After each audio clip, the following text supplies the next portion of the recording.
Ketika Kementerian Pertahanan baru-baru ini mengajukan anggaran sejumlah 124,995 billion dolar, kita bulatkan ya, 125 billion dolar atau mendekati angka 1.700 triliun, sebuah angka yang lumayan besar yang membuat otak saya yang kecil ini menjadi hang atau loading. Sebentar, ini anggaran untuk apa ya? Beli senjata atau bikinan senjata dalam negeri nih. Grand Plan pertahanan negara arahnya bedil-bedilan atau model Tiongkok, menaklukkan negara lain tanpa bedil, pakai smart dan soft power, bukan hard power. Kita semua tahu hard power itu old mind, kuno, harus dikombinasi dengan soft dan smart power, model Tiongkok lah. Beli pejabat negara lain, kasih pocket money, kasih pinjaman lunak, dibangunkan apapun yang sifatnya jangka panjang dan seakan penting di negara tersebut. Misalnya nih ya, negara tetangga kita banyak tuh pejabatnya yang kena strategi smart powernya Tiongkok. Rakyatnya kemudian dinina-bobokkan dengan narasi. Dan untuk negara kita yang pejabatnya NKRI garis lucu semua, hanya ketawain negara tetangga itu. Seru ngelihatnya.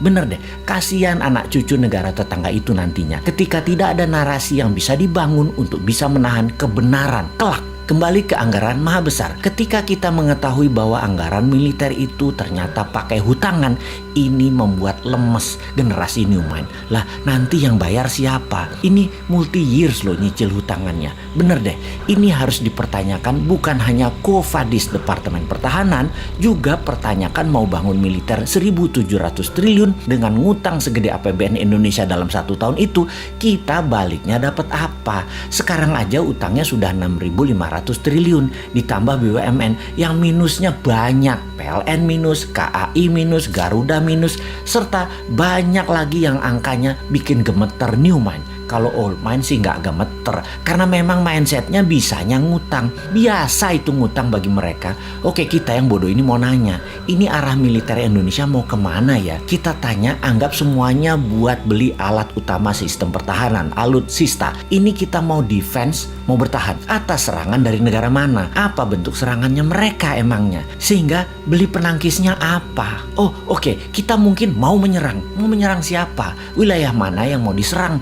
Yang mau ditaklukkan? Papua Nugini, Pasifik Selatan, Australia, atau Malaysia, atau kemana? Tiongkok mungkin kita mau taklukkan. Pakai apa penaklukannya? Apa yang didapat dari serangan keluar tersebut? Misalnya mau menaklukkan Tiongkok, kita mau ambil hartanya Tiongkok, mau ambil cewek Tiongkok, atau mau ambil Malaysia supaya kontrol Selat Malaka 100%. Mau kemana kira-kira bos? Apa kita mau perang biologi? Jadi bukan beli senjata berat, tapi bangun senjata biologi buat virus baru. Kalau nggak makan gudeg, pada mati. Virus ini kita akan sebar ke seluruh dunia. Kita buat orang panas dingin, sesak nafas.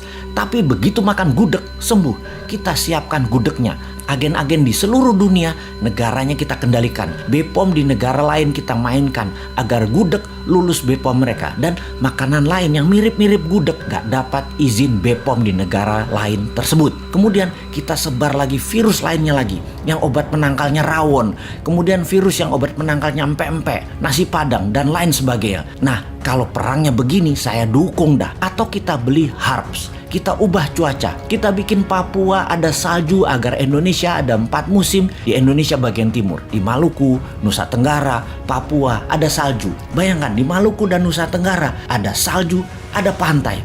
Keren abis. Di Papua akan ada ski resort, banyak. Kayak di Swiss, gila nih Indonesia kerennya. Sementara di Indonesia bagian barat dan tengah seperti biasa, hanya 2 musim. Lupa, ada musim pilkada sama pilpres ya, sama musim duren. Maaf nggak kehitung. Tapi loh ya, saya ini yang bodoh ngaku pinter nan sontoloyo selalu curiga kalau ada anggaran multi years sampai jabatan selesai masih ada kewajiban yang ditanggung renteng. Maksudnya begini, di akhir masa jabatan presiden sebelum ini ada juga lembaga yang last minute kira-kira 2 tahunan terakhir masa jabatan beli alat-alat multi years sampai 10 tahun ke depan. Sehingga pejabat di presiden baru Pak Jokowi periode 1 departemen itu anggarannya hanya untuk membayari utangan dari kebijakan multi years pejabat sebelumnya. Bahkan sampai sekarang masih nyicil sehingga departemen itu kering sekarang.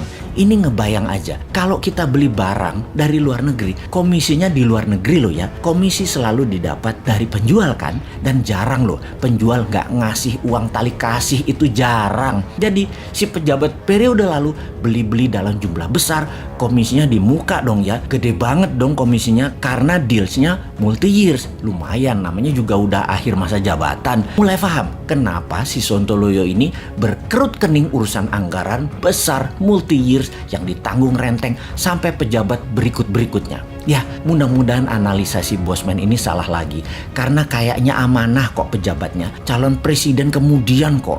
Pasti maha suci.